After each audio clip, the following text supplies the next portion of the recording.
Bonjour à tous et bienvenue sur Afrique Sport pour cette matinale du lundi 1er août 2022 que nous débutons avec le Cameroun à Yaoundé au stade Amadou Ahidjo sous les yeux du président de la Fédération camerounaise de football Samuel Eto'o. Coton Sport de Garoua a affronté Union de Douala. Le club du Nord Cameroun, déjà sacré champion du Cameroun, s'est imposé sur le score de 2-0. Les buts de Coton Sport de Garoua portent les signatures de Patient Wassou et Youssoufa. Ce sera la 8e fois pour le club de la rive gauche de Garoua de jouer cette finale. L'autre demi-finale s'est disputée au stade de la réunification de Douala. Bambuto FC de Mbouda croisé Avion Academy FC du Nkam. Le club de Mbouda a été supérieur à Avion Academy FC du Nkam en s'imposant 2-0. Après 2016, Bambutos FC de Mbouda retrouve une finale de Coupe du Cameroun. Les Mangwa Boys tenteront de remporter ce trophée pour la première fois de leur histoire. Sur le papier, c'est bel et bien Coton Sport de Garoua qui ira favori. Pour l'instant, aucune information sur la date précise de la tenue de cette finale. Parlons du trophée des champions. Le défenseur marocain du Paris Saint-Germain, Achraf Hakimi, qui a pris position en faveur de la Palestine, a été sifflé par le public de Tel Aviv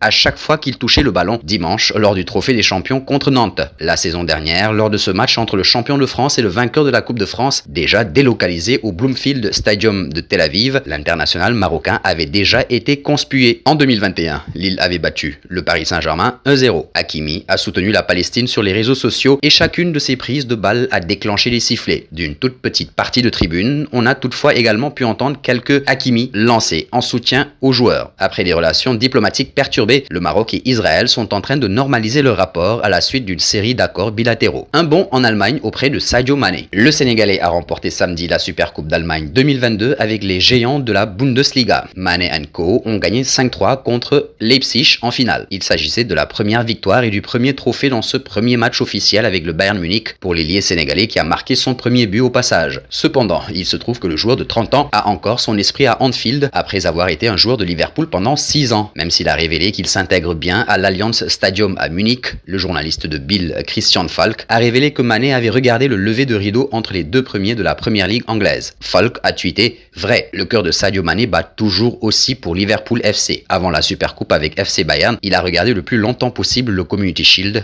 contre Manchester City. Un pas chez les Marseillais, alors qu'on attendait une belle fête devant plus de 62 000 spectateurs. Junior Messias d'une superbe frappe à la 11e, puis Olivier Giroud à la 28e ont rapidement refroidi l'ambiance en marquant pour les champions d'Italie en titre. Incapables de réagir et réduits à 10 après l'expulsion d'Isaac Touré à la 79e, les hommes d'Igor Tudor terminent la préparation sur un bilan inquiétant d'une victoire, un nul et 3 défaites, d'où la bronca du Vélodrome. Réaction attendue contre Reims dimanche prochain au même endroit, dans le cadre de la première journée de Ligue 1. Parlons de Léo Messi désormais. Après une première année décevante au PSG, Lionel Messi se prépare à débuter une nouvelle saison à Paris avec l'espoir de ramener la Ligue des Champions dans la capitale française. À l'issue de cet exercice, il sera alors temps de penser à son avenir. Lié à sa formation jusqu'en 2023, l'international argentin va devoir faire un choix. Mais alors que la saison vient de débuter, le PSG avance déjà ses pions dans ce dossier Messi. Pour A Coq Offside, Fabrizio Romano confirme que le PSG souhaite conserver Lionel Messi lors de la saison 2023-2024. À en croire le journaliste italien, les dirigeants parisiens auraient déjà évoqué ce sujet avec la Pulga qui souhaite disputer la prochaine Coupe du Monde avant de se pencher sur son futur. Concentré sur sa saison, Lionel Messi ne souhaiterait pas réfléchir à son avenir maintenant, même s'il a une idée en tête. Comme indiqué par l'équipe Non, l'Argentin avait envisagé de se rendre en MLS à l'issue de son contrat avec le club de la capitale française et d'investir à l'Inter Miami. Reste à savoir si la proposition du PSG fera changer d'avis Messi. Nous voici arrivés à l'instant quiz avec 3 indices pour connaître notre joueur mystère du jour.